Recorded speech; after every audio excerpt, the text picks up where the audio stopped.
Urea ಗೊಬ್ಬರ ವಿತರಣೆಯಲ್ಲಿ ತಾಲೂಕಿಗೆ ಅನ್ಯಾಯ ಆಗುತ್ತಿದೆ. ಕೃಷಿ ಇಲಾಖೆಯ ಅಧಿಕಾರಿಗಳು ರೈತರ ಸಮಸ್ಯೆಗಳಿಗೆ ಸ್ಪಂದಿಸುತ್ತಿಲ್ಲ ಎಂದು ಆರೋಪಿಸಿದ ನೂರಾರು ರೈತರು ಶಿಗ್ಗಾವಿ ಪಟ್ಟಣದ ಸಹಾಯಕ ಕೃಷಿ ನಿರ್ದೇಶಕರ ಕಾರ್ಯಾಲಯದಲ್ಲಿ ದಿಢೀರ್ ಪ್ರತಿಭಟನೆ ನಡೆಸಿದರು.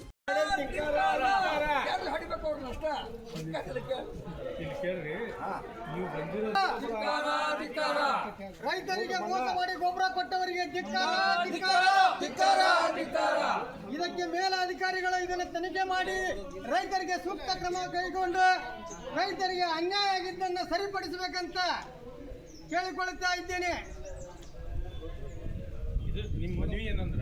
ಸರ್ಕಾರದ ಯೋಜನೆಯ ಭಾಗವಾಗಿ ಸಾವಿರಾರು ರೈತರು ಸೇರಿ ಸ್ವಸಹಾಯ ಸಂಘಗಳನ್ನ ಮಾಡಿಕೊಂಡಿದ್ದು ಅಧಿಕಾರಿಗಳು ಸರಿಯಾಗಿ ಗೊಬ್ಬರ ಸರಬರಾಜು ಮಾಡದೆ ರೈತರಿಗೆ ಅನ್ಯಾಯ ಮಾಡುತ್ತಿದ್ದಾರೆ. ತಾಲೂಕಿನ ರೈತರು ಮೆಕ್ಕೆಜೋಳ ಬೆಳೆದಿದ್ದು ಸುಮಾರು 20 ರಿಂದ 30 ದಿನಗಳ ಬೆಳೆ ಇದೆ. ಅವುಗಳಿಗೆ ಸರಿಯಾದ ಸಮಯಕ್ಕೆ ಯೂರಿಯಾ ಗೊಬ್ಬರ ಸಿಗದೆ ಪರದಾಡುವಂತಹ ಪರಿಸ್ಥಿತಿ ಬಂದಿದೆ. ಅಧಿಕಾರಿಗಳ ಈ ನಿರ್ಲಕ್ಷ್ಯದಿಂದ ರೈತರು ಗೋಳಾಡುವ ಪರಿಸ್ಥಿತಿ ನಿರ್ಮಾಣವಾಗಿದೆ ಎಂದು ಆಕ್ರೋಶ ಹೊರಹಾಕಿದರು.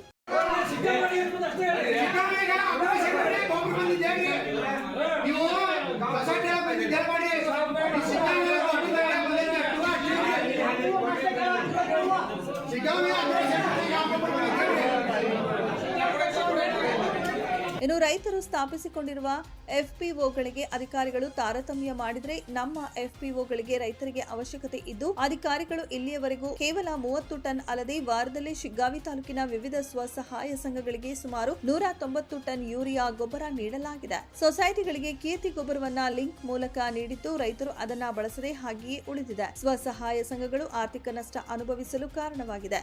ರೈತ ಸಂಘಗಳಿಗೆ ಇಂತಹ ಅನ್ಯಾಯ ಮುಂದುವರೆದರೆ ಅವುಗಳನ್ನ ಮುಚ್ಚುತ್ತೇವೆ ಮತ್ತು ಇಲ್ಲಿನ ವ್ಯವಸ್ಥೆಯನ್ನ ಕೇಂದ್ರ ಸರ್ಕಾರದ ಗಮನಕ್ಕೆ ತರುತ್ತೇವೆ ಎಂದು ಆಕ್ರೋಶ ವ್ಯಕ್ತಪಡಿಸಿದರು.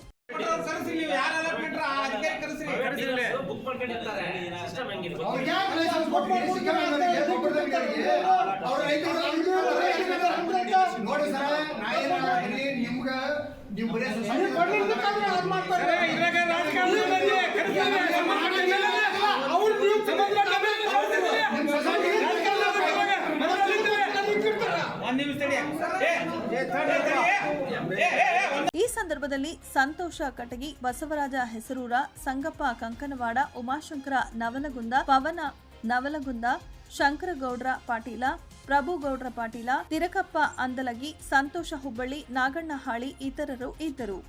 Suresh Yarigar, 9 live news, Shiggavi.